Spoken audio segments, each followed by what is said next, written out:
The difference between a goal and a wish is essentially a strategy. It's how you're going to get there. We can have these great wishes and aspirations and desires, but if we haven't got a strategy to help us get there, that's all it will ever be. In this episode today, we are talking about how to formulate that roadmap, how to create that blueprint so that we can execute, move towards, deliver on what it is that we are looking for from our business. And that might be personal results, it could be professional results, it could be family results, whatever that is. It's the second episode in the Strategic Planning for Business Success series. First episode was really designed around understanding how you can figure out what it is that you want and formulating a way that you can get it. This episode is more about building out that roadmap based off the information that we acquired from the first episode. So go back and check that out if you missed it. Anyway, I'm sure you'll enjoy this. And for you guys that have never done this before, really take some notes here, because I can tell you right now from my experience, this was the pivotal point in my businesses. And I know for a lot of other listeners and viewers out there, you'll definitely be able to relate to that. If you haven't got a strategy, if you haven't got a plan, it makes it extremely hard for you to move in the right direction because you don't have a direction.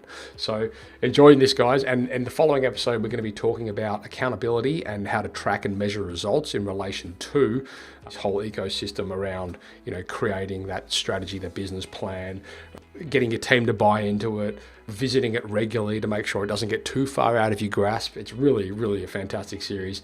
Yes, it does coincide conveniently with the Australian financial year, which has just kicked off. However, if you're anywhere else in the world, this is certainly something that you should be visiting, weekly, which is something that I certainly do. And ever since I've done that, it's made a formidable change. So best of luck, guys. And I look forward to hearing your comments in the Facebook group. If you're not in the Facebook group, get in there. It's free. There's 6,000 business owners from all over the world, from trade backgrounds. Some amazing conversations that happen in there, and we'd love to hear your feedback and input. Cheers, guys. Ciao. Today's podcast has been proudly brought to you by Tradie Web Guys. Tradie Web Guys work with tradespeople only on their websites and marketing solutions to help them stand out from their competition. Everything from web design through to SEO, search engine marketing, content creation, you name it, guys. It is a customized solution for trade-based organizations, and it's fantastic. Head across to tradiewebguys.com.au/apply, fill in the form, and let's have a conversation. Giving tradies and contractors around the globe the tools to run a modern business. You're listening to Toolbox Talks from the Site Shed. Now here's your host, Matt Jones.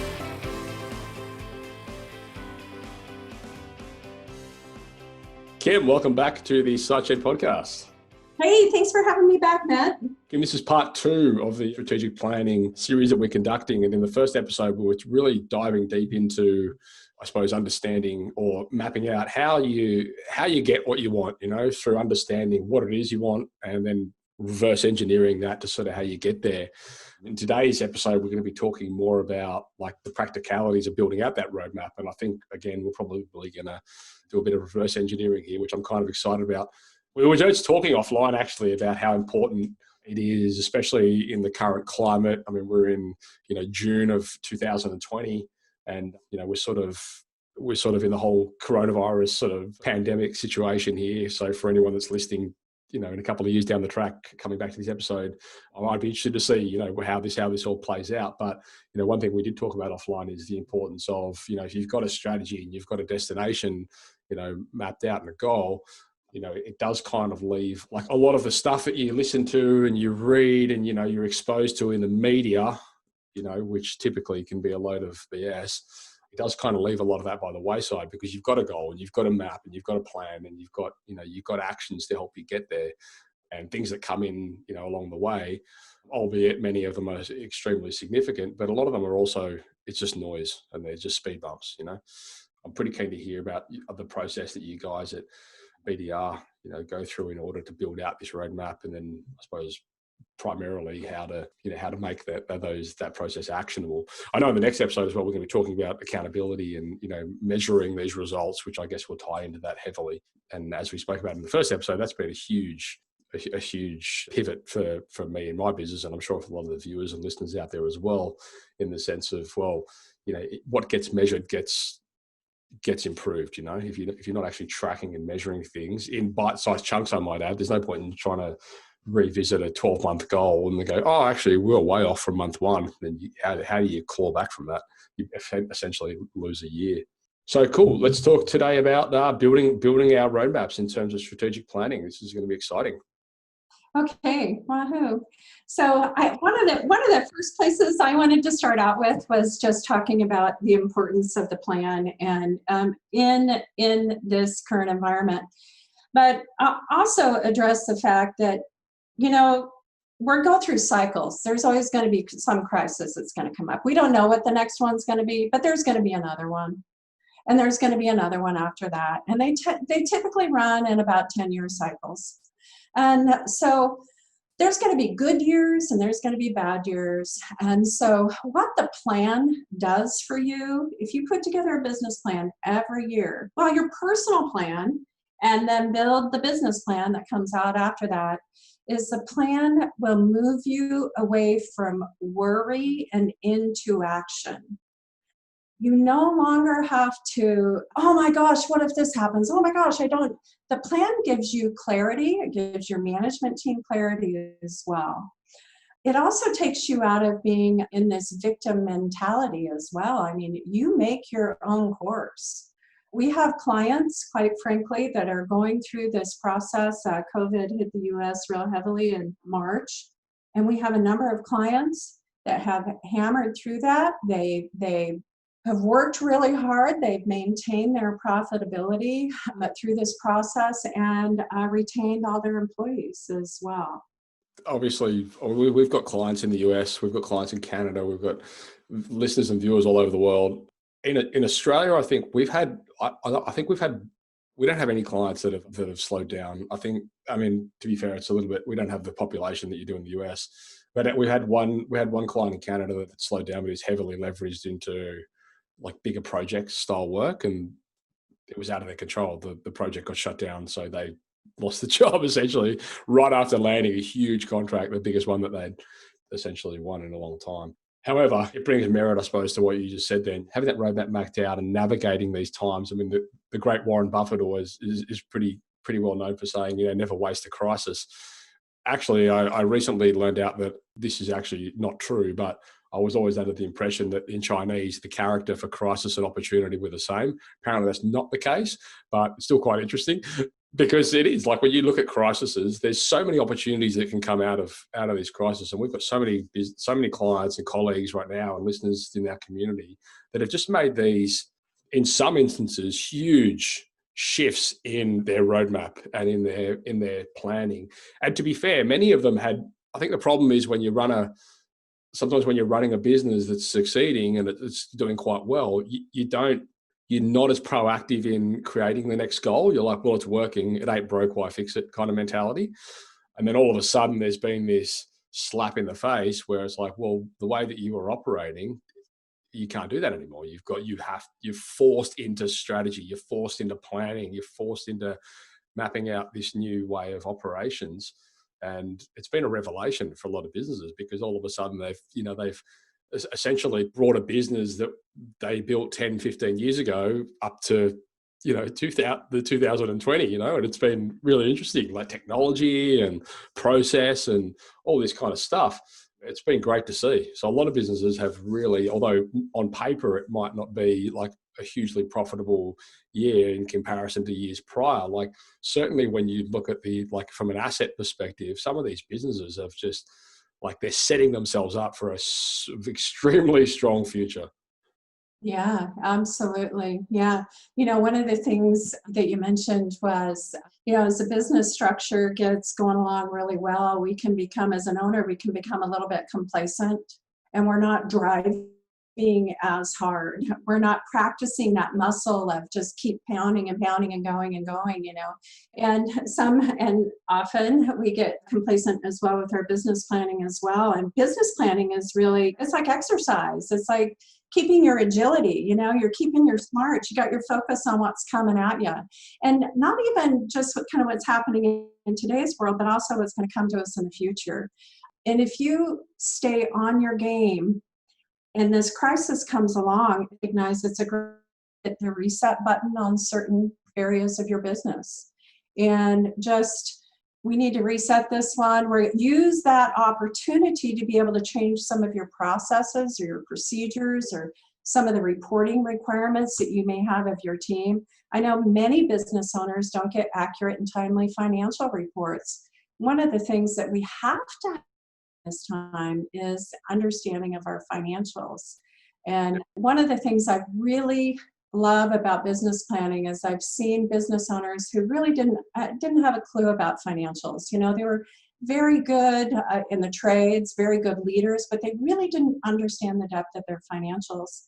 As they started going through the planning process, you start, oh, well, that's how that number comes to be. Well, hey, I can impact my direct labor percentage by this much if I make this one simple change that'll improve my gross profit per man day, driving more profits for me. And then all of a sudden, over this period of time, you see these business owners really, through the planning process, really develop a very intuitive understanding of their financials. And when crisis hits, they know exactly what they need to do. They are fit, they are in the game, they haven't lost their focus. Very cool. The thing I think as well, like I was so guilty of that for the first few years of running my business. I had no idea when it came to financials. I'd never been taught it. We don't learn it at our version of college in Australia, which is called TAFE. We don't learn that. No one teaches you how to read a profit and loss statement. No one teaches you how to manage cash flow. All of a sudden, you're in business. And to be fair, many people shouldn't be in business. You know, they don't. They sort of go in there because they want to tick an ego box, or you know, they've had this shit's working for somebody and they want to go do their own thing because they think they can do it better. But they don't. You could be the best insert trade in the world, but if you don't know how to run a business, essentially you're dead in the water. I think a lot of people go through that lesson the hard way, like I did, without really understanding. You know, if you had an understanding of how to run a business before you took that step, then you know that transition will be a lot smoother. But the finance side of things is huge, and I just buried my head in the sand for years because I just didn't want to see it. It wasn't until I actually was taught how to read financials and how to strategize it that pivot changed and everything sort of improved and duplicated from there. But like, it's so important that guys understand it. And now that you don't really have an excuse not to, like with all these amazing financial tools out there, your QuickBooks, your MYOBs, your Zeros, and all these accounting programs and reporting tools, like you've just got to get them in place and start learning how to use it. It's to be fair, the most important responsibility of a business owner, in my opinion. Absolutely. Yeah, it really is. You know, understanding, well, the business plan, you need to know where you're going so you can hit those goals, but understanding your financials and your cash flow is critical to your business's success. And you as a leader, now you're a leader of your family, you're a leader of your team members at the company, you're a leader in the community. You have a responsibility to be able to generate a profit dollar that can help support or help those people achieve their goals and essentially give back. You're a servant. If you're a leader, you're a servant to your family and your communities. Correct. Yeah, that's right. That's a big thing that people don't understand as well, is, you know, as a leader, your job is to essentially serve your team. Like your job is there to be there for them, not the other way around. I think that's sometimes a bit of a hard pill to swallow from an ego perspective for a lot of business owners out there. You know, and part of that too is, you know, in the planning process, you know, you're going to develop your revenue goals and how you're going to achieve them. Look at your sales processes, your pricing strategies, your sales cadence. There's all kinds of things that are mixes that are going to come into the planning. Build out the organizational chart. Many things are developed during the planning process. But one of those key things is the budget, understanding of financials, but also a projection of your cash flow. Most businesses fail because of cash, not their ability to make a profit. So you also need 10%, at least a minimum 10% net profit to be able to grow your business, to fund the growth of your business. If you don't have that, you're going to run into some cash situations that are going to be really uncomfortable. And the business plan allows you to avoid those situations. You get to look out into the future and say, oh, and I did that. I have clients I still work with today, and as we headed into this crisis, the first thing I did with them is we pulled up their business plan and their cash flow forecast. And we looked at it and we said, you know what? Even in the worst case scenario, we did a plan A, a plan B, and a plan C. Even in the worst case scenario, if your revenues dropped off by 50%, your margins tanked, and you couldn't cut overheads but down to this, your cash plan, you're still going to make it. And you know what that did for them is they took this sigh of relief, and then they went and charged, got after it, and won. Exactly. It's like you say, it takes the fear away once you can see that, oh, okay, it's not as bad as I think as I thought it was going to be. And what it does is it removes the reactiveness of situations. And like we've seen so much of it lately. And as I said, I think maybe in the previous episode, or maybe this episode, I can't remember, but I was talking about, people see things on television, or they listen to something on driving to work and on the news, and we're going into a global recession and everyone should stop spending and conserve money. And they go, oh, okay, well, if he said so, then maybe we should definitely do that. So then they get into work and they're like, right, we need to stop spending all money. I just heard it on the radio. We're going to stop all of these expenses. We're cutting the marketing budget. We're going to get rid of all of our contractors. And then all of a sudden the business slows down. Of course, the business freaking slowed down. You idiot. Like, people just buy in so much to, what they hear and listen. But then if they have a plan, like you just said, or they have like the strategy or the profit plan, like they're not going to listen to some guy on the radio who's got no idea what he's talking about and has no understanding of your business, your industry, your vertical, your market. Like, that you've got the data, you've got the strategy, you stick with that. And that's, it's always those businesses that come out on top every time. Never waste a crisis. Yes, don't waste the crisis. This is a great time. And, if you've been doing business planning for a lot of years and you've got a really good financial health, there's going to be a huge amount of opportunities for you as we start moving out through this process. Because there's some businesses out there, guess what? They didn't have a business plan. They're not watching their financials. They're scared. They retreated, and now they can't come back. And now they're tanked. A great opportunity for you if you're in that position to go take some more market share and grow your business, or pick up some really great team members. Yeah, well, exactly right. So in relation to building out the roadmap, do you start with the end in mind and then reverse, like break it down? Is that how you guys operate? Absolutely. So can you just run us through, why don't we just go through that process so we can talk to people like the listeners and the viewers that through there, how that looks and how they can practically, sit down now with a pen and paper and design a roadmap for their business. So certainly it all starts with what the personal earning goal is. When I'm working directly with a business owner, I usually start with how much do you need to retire? And when do you want to retire? And then from there, we work back on what the profits of the company needs to be able to fund the retirement lifestyle that they want. So many businesses, this is very good to remember. For every dollar of net profit that you earn in your business, you gain 4 to 8 times personal net worth. Many business owners don't know really? that. Yeah. Well, so sorry, can you say that? Just say that again for me. I need to process this. I know it's big. I had to process it too. But for every dollar you earn in net profit that you book on your profit and loss statement, that equates to 4 to 8 times earnings. So say you were going to go sell your business. Most businesses sell for 4 to 8 times earnings. Their net profit. Yep, of their net profit. Okay. Yeah. And so when you go through that process, what that means for an owner is if you have $1 million in net profit, your company, depending upon some other variables, will be worth $4 to $8 million in the sales process. And so if we start out saying, okay, well, I want to retire, and when I want to retire, I want a home here and a home here and have a yacht. Great. What does that look like? Is that 30 million? 30 million? Is that what you need? And when do you need that? In how many years? 5 years?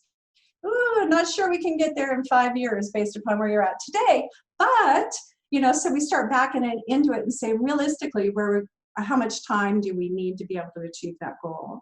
And so to make enough profit dollars, so if you needed, let's say 50 million, let's do 40 million because that's easier math, and you're going to sell it just 4 times earnings, that would be $10 million in profit. And if you could do 20% net profit, I don't have my calculator up here. What is that? If I could 20% of 4 million. If I needed to make 4 million and at 20% net, 800K. 20% of 4 million is 80,000. Anyway. Well, I need $4 million in profit.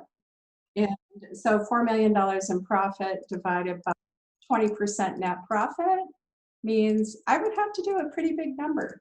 That would be $20 million a year. But if I could, then we start taking that number, we start backing it back down at an annual growth. So if I grew at the rate of 30% every year, I could start backing down to what that number needs to be today at a 30% growth rate. And I'd figure out a number of years for me to achieve that. So we back into it, and that doesn't matter what the number is. Maybe you can retire on 5 million. Well, great. Then how do we get to $1 million in net profit? We see a lot of dealers producing a 20% net profit, and how we get there, we really focus on, one of BDR's tools is gross profit per man day. We really focus on leveraging the gross profit dollars earned per man day. What's a man day? Man day, or revenue producer's man day. So an installer or a technician. Not the day before Tuesday. No. So once so we start with the big picture. What do you need to retire on? Back that down into, how much profit dollars you have to make. And then take those profit dollars and convert them into revenue dollars. And then we start going backwards to a year. So in terms of when you're working with a business owner, you have that vision in mind there. And then we can build the business roadmap off that. But we haven't got to actually show our team and our staff, oh, I want 3 houses and a yacht. Like if they see that, they're gone. No, no. As you're building that out, we break that down. Like I said, that could be like your 10-year vision. And then we get a 5-year, we can put together a long range plan at 5 years that'll have a organizational chart with it, but really we also get it down to a 3-year organizational chart. So that goal is really big and is way out there. But we bring it back down and we say, what is my business going to look like in 3 years on an organizational chart? And now once we can see it, now we can visualize that plan. Once we can see our vision with clarity, it's easier to go get it. That 3-year, that 5-year, and that 3-year org chart you can share with your team and meet with them one-on-one. Post the organizational chart up in your office. When they come by, they'll see it and say, wow, I think I want to be in that box right there. How do I get there? I think it was the last episode that I was saying that's like for me been a really powerful tool in the recruiting process. Like I've got a girl coming on literally today or tomorrow, and that's exactly what I did. I showed her the org chart. She's not part of the team yet, but I showed her where she'll be coming in and where she can be, and she's like, I've never seen anything like this. That happens a lot, more than you know. Most applicants never really understand where the vision is. When we hire people at BDR, by the time they get to me, I'm just making sure that we are a good fit for them.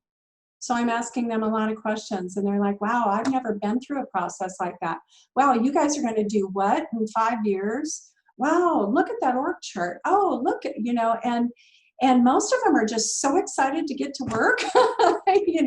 Our employee turnover is very, very low. Yeah, great. Okay, cool. So we start with, I suppose, as the business owner, we start with our goals. And then from there, how do we translate that into business goals? What are the metrics? Are we looking, obviously, org structure? So, well, obviously turnover, because turnover is essentially what we can take out of it is net profit. But then are we also, what other areas are we looking at? Organizational structure? Are we looking at things like service offering? Are we looking at things like, customer feedback percentages, positive feedback, and that kind of stuff? Like, how deep do you go with this? Well, one of the things I mentioned earlier was the gross profit per man day. And, one thing in business is there's something called transactional costs. how do we leverage our transaction to generate the most gross profit dollars? So for instance, I can go to somebody's home and provide a service, and I've already expended the overhead when I went to that house. If I could offer something else while I'm there, in a good, heartfelt care and concern for that consumer, we're not doing anything deceiving or deceptive.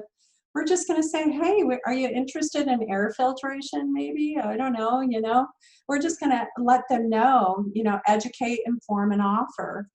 Oftentimes we can have a grow, no grow strategy. I had a gentleman attend Profit Launch last year that the year before I had talked to about that. Profit Launch is our business planning session.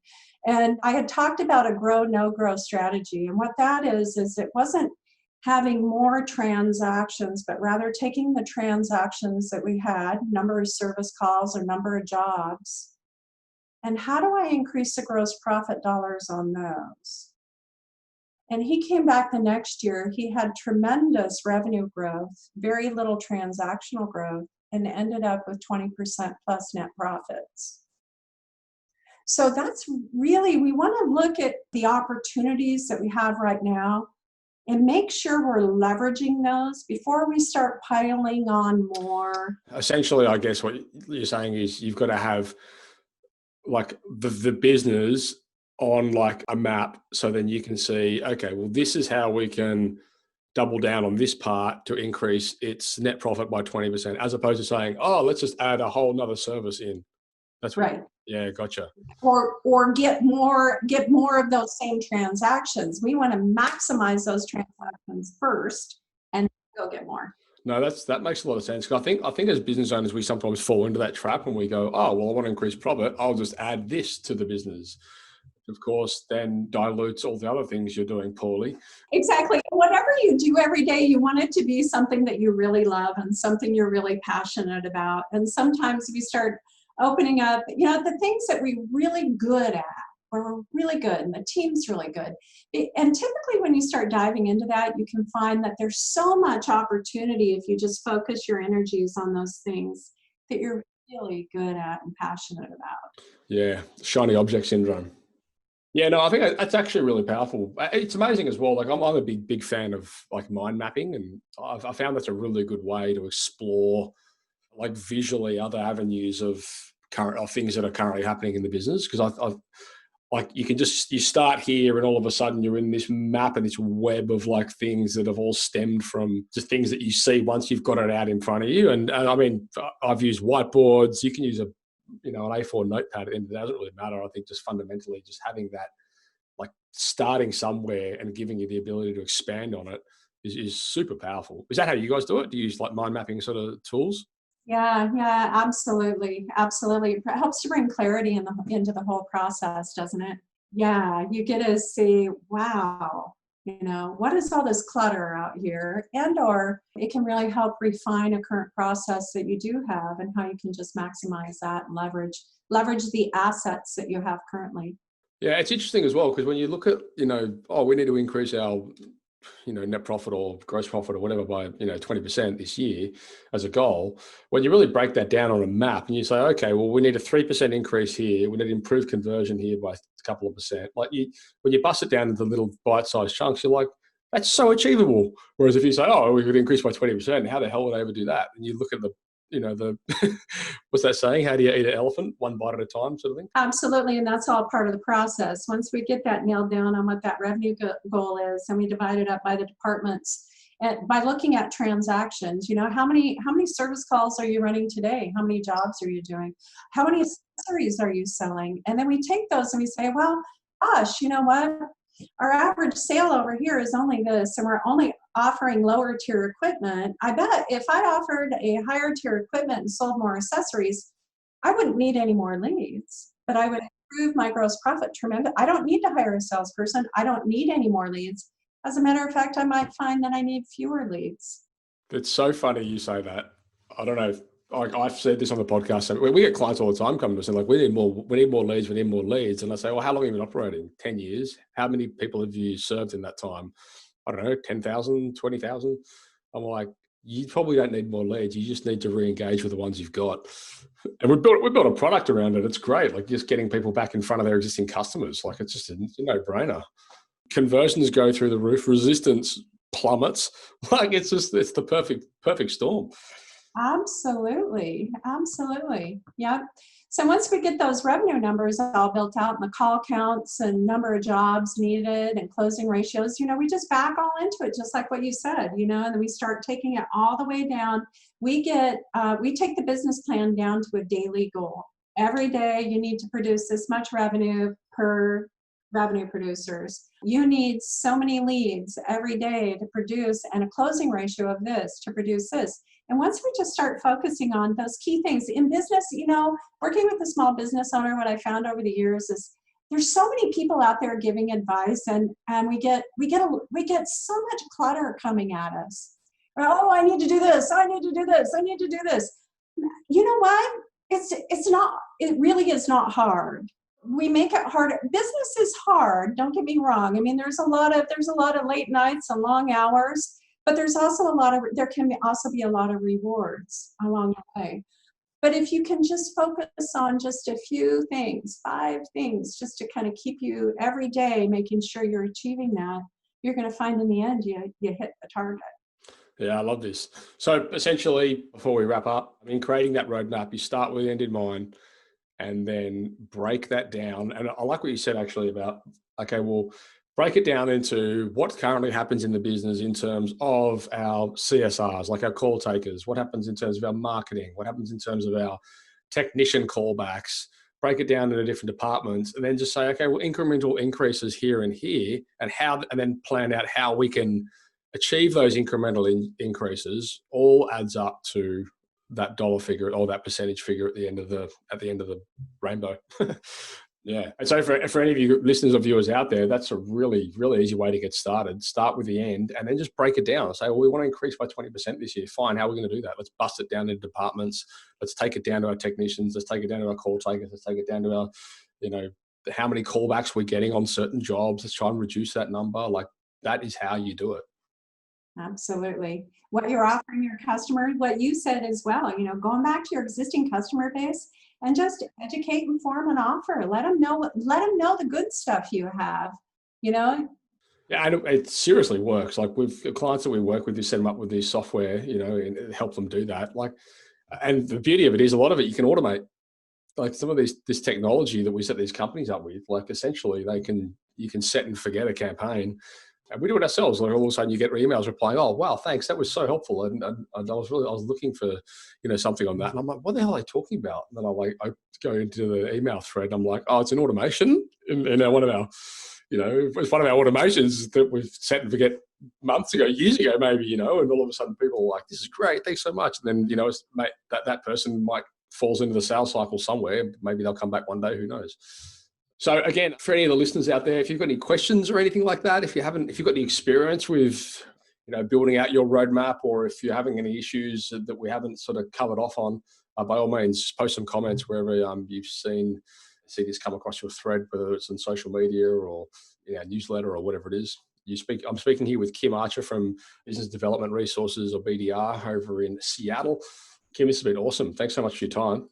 Thank you. Enjoy your day. And we're going to be coming back for you guys out there with the final episode. We're going to be talking more about the accountability side of things and like the reporting aspect to the building out these strategy plannings, because as we sort of mentioned before, what gets measured gets achieved. And I think that's probably one of the most fundamental blocks, I think, for a lot of businesses out there. They don't track it well enough. So looking forward to that episode. Kim, thank you again, and we'll chat to you again soon. Okay, wahoo.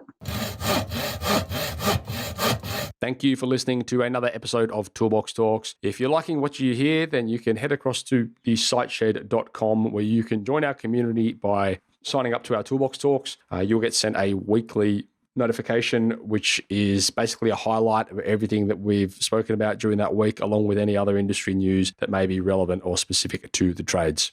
If you're enjoying the show, you can head across to iTunes, Stitcher, or SoundCloud, where you can leave us a review. That would be fantastic, and all the reviews get read out in the show. Likewise, if you have any friends or colleagues that you think would benefit from the show and the episodes that we create, then please go ahead and share it with them.